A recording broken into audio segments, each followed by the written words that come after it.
लगातार 2 दिनों की मूसलाधार बारिश ने पूर्वी सिंहभूम जिले में हालात बेहद गंभीर कर दिए हैं। जमशेदपुर में सोनरेखा और खरकाई नदियों का जलस्तर खतरे के निशान को पार कर चुका है, जिससे शहर के निचले और तटीय इलाकों में बाढ़ जैसी स्थिति बन गई है। जिला प्रशासन ने अलर्ट जारी कर राहत और बचाव कार्य तेज कर दिए हैं। सोनरेखा नदी 121.50 मीटर के खतरे के निशान को पार करते हुए 123.36 मीटर पर बह रही है। वहीं खरकाई नदी आदितपुर की ओर 129 मीटर के खतरे के निशान के मुकाबले 134.90 मीटर तक पहुंच चुकी है। बागबेरा, नया बस्ती जैसे निचले इलाकों में जल जमाव और घरों में पानी घुसने की सूचना है। इन इलाकों में एनडीआरएफ की टीम लगातार राहत एवं बचाव कार्य में जुटी हुई है। प्रशासनिक अमला लोगों को सुरक्षित स्थानों पर पहुंचा रहे हैं। वहीं उपायुक्त कर्ण सत्यार्थी ने बताया कि स्थिति पर नजर लगातार रखी जा रही है। एनडीआरएफ और प्रशासनिक टीमें फील्ड में हैं। हम नागरिकों से अपील करते हैं कि वे सुरक्षित रहें और प्रशासन का सहयोग करें।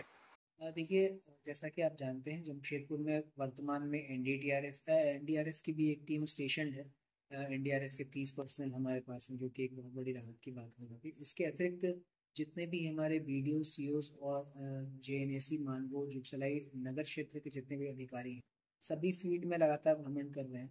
जो एरियाज ऐसे हैं जहाँ पे घरों में पानी घुस गया है, उनके लिए पर्याप्त संख्या में इवैक्यूएशन के लिए शेल्टर होम्स की स्थापना की गई है। वहाँ पर हम लोग ड्राई राशन की व्यवस्था कर रहे हैं, और रात में यदि किसी को खाने की आवश्यकता पड़ती है तो उसकी व्यवस्था की जाएगी।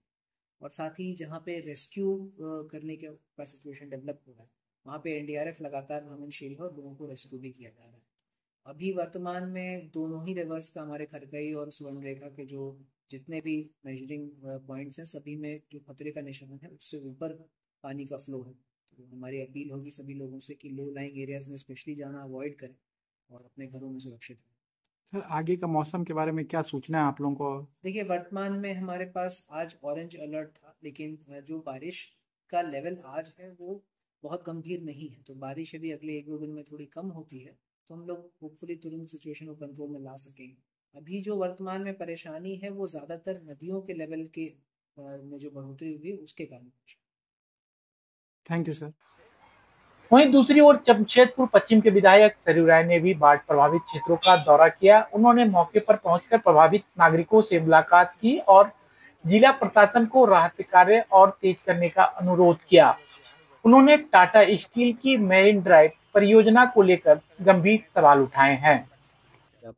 हमने अभी तक विष्णुपुर, कदमा, सोनारी क्षेत्रों को देखा है कि जब से टाटा स्टील ने ऊंची सड़क बना दी है मरीन ड्राइव के नाम पर, तब तक निचले इलाकों में पानी ज्यादा घुस रहा है।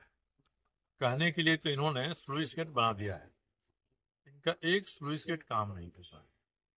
और स्लुइस गेट काम नहीं करता है तो मोहल्लों में पानी घुस रहा है, नाला फैल रहा है।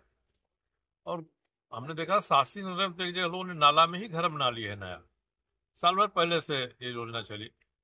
तो प्रशासन का काम है कि ऐसे गलत काम को रोकना चाहिए, और टाटा इसका काम है कि अपनी सुविधा न देखे। सड़क ऊंचा हो गई तो इनका ट्रक, इनकी बड़ी गाड़ियां तो चली जाएंगी। तो जो स्लुइस गेट बनाया है उस स्लुइस गेट को बरसात के पहले मरम्मत करना चाहिए। तो स्लुइस गेट बंद होगा तो बारिश का पानी जो मोहल्लों में रहेगा उसको भी पंप लगा के बाहर फेंकना पड़ेगा। ये पूरी व्यवस्था अगर करने के लिए लोग तैयार होते हैं तब तो मोहल्लों में पानी नहीं घुसेगा।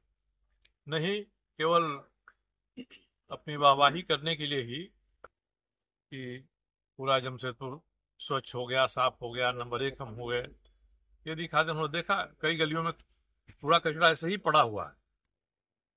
तो ये जो प्लानिंग है जमशेदपुर की, ये प्लानिंग गलत हुई है। और शासन, प्रशासन और टाटा स्टील दोनों कोई इस पर ध्यान नहीं दे रहा है। जिसको जहां मन कर रहा है वहां घर बना ले रहा है। जो माफिया है जमीन वाले, वो नाला की जमीन को बेच दे रहे हैं, सार्वजनिक जमीन बच नहीं रही है। तो ये स्थिति है। जब बाढ़ आती है तो हम लोग को सब ध्यान में आता है, और पिछले 15 साल से हर साल हम लोग इस बात को याद करा रहे हैं, मगर न तो शासन प्रशासन ध्यान दे रहा है और न टाटा स्टील ध्यान दे रहा है। तो इनको चाहिए कि इस बार तो कम से कम घूम कर सर्वेक्षण करा लें, कहाँ कहाँ पानी घुसा है, क्या कारण है, उस कारण को दूर करें। कई जगह तो इनका अपना जो ड्रेनेज सिस्टम है, सीवरेज सिस्टम है, तो उसमें बस्ती का सीवरेज सिस्टम और ड्रेनेज को घुसने नहीं दे रहे हैं। तो इनका अपना अलग रहेगा और बस्ती के लोग अलग बनाए हैं, ये तो ठीक नहीं है। एक संयुक्त व्यवस्था होनी चाहिए शासन प्रशासन की टाटा स्टील की। हम लोगों ने इतना ही किया है कि अभी हम लोगों ने चांडिल डैम का फाटक बंद करा दिया है।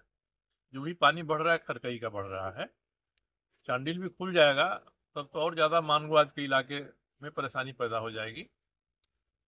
और कल रात में ही उड़ीसा से सूचना आई थी कि हम 80 क्यूमेक्स पानी भेज रहे हैं, फाटक खोल रहे हैं हम। तो ये सब चीज़ों को ध्यान में रखते हुए ठोस कार्रवाई करना चाहिए। अभी तो इतना ही हो सकता है, जो बाढ़ पीड़ित हैं उनको बगल के सामुदायिक भवन में रखिए। अभी हमारे उपायुक्त से बात हुई, उन्होंने कहा कि हम दोपहर में चूड़ा गुड़ बंटवा रहे हैं, शाम को व्याप्ता खिचड़ी और जो खाना है वो हम बंटवाएंगे। और हमारे जो साथी हैं वो भी लगे हुए हैं, जहाँ कमी होगी हम उसको पूरा करेंगे। प्रशासन की ओर से आम लोगों से अपील की गई है कि वे नदी किनारे ना जाएं, अफवाहों पर ध्यान ना दें और किसी भी आपात स्थिति में तुरंत स्थानीय प्रशासन से संपर्क करें।